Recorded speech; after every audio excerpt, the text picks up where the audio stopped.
শুভ দুপুর আবার এসছি, আর আবার আজকে এসছি আমাদের ওই বাড়ি থেকে খাবার। আর কালকের কিছু ছিল, ওই জন্য ওই বাড়ির থেকে আমিই গেছিলাম, বেশি কিছু আনিনি।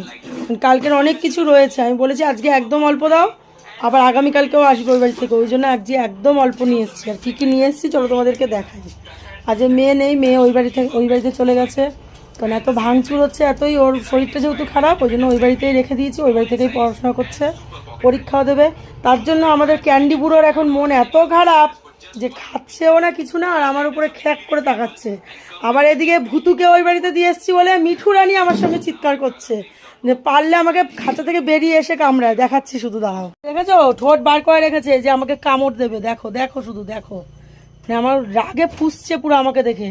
যেহেতু আমি ভুতুকে নিয়ে গেছি, দাঁড়া নিয়ে আসবো আবার আজকালের মধ্যে আবার নিয়ে আসবো, দাঁড়া।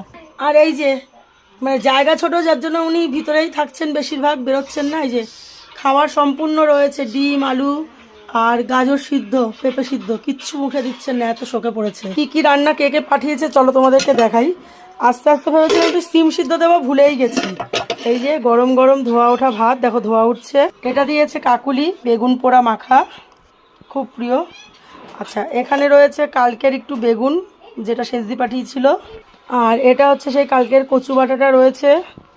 আচ্ছা, এখান থেকে মা একটু ডাল পাঠিয়েছে, অল্প করেই মুগ ডাল, গাঢ় করে একদম ডাল পাঠিয়েছে।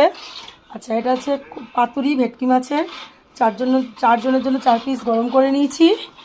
আর এটার ভিতরে আছে তেল পটকা, মানে গরম বলে আমি খুলতে পারছি না, সঙ্গে তো কাঁচা লঙ্কা আছেই। আর এখানে আছে কাতলা কালিয়া, এই যে আলু দিয়ে একদম ঝাল ঝাল। আমি এসে বাড়িতে একটু গরম করেই নিয়েছি। তা এই হচ্ছে আজকে আমাদের খাওয়ার, সঙ্গে একটু আচার আছে। আর মা এখন এই যে একটু আর শসার পেঁয়াজটা এখন একটু কাটবে স্যালাডের জন্য। এই হচ্ছে আজকে আমাদের রান্নাবান্না, আজকে এইটা দিয়ে খাওয়া হোক। আবার কালকে দেখছি কি আনা যায়, বা কারণ রান্না করার মতন কোনো পরিস্থিতি আমার নেই। রান্নাঘরের যে অবস্থা, রান্না করা তো দূরে থাক, আমরা ঢুকতে পারছি না কোনো রকম, শুধু সবাইকে চা টুকু করে দিচ্ছে আর আমরা চা খাচ্ছি, এছাড়া কিচ্ছু করা যাচ্ছে না, এমন পরিস্থিতি। দেখি রান্নাঘরটা কবে ঠিকঠাক হয়, কবে রান্নাবান্না করতে পারি।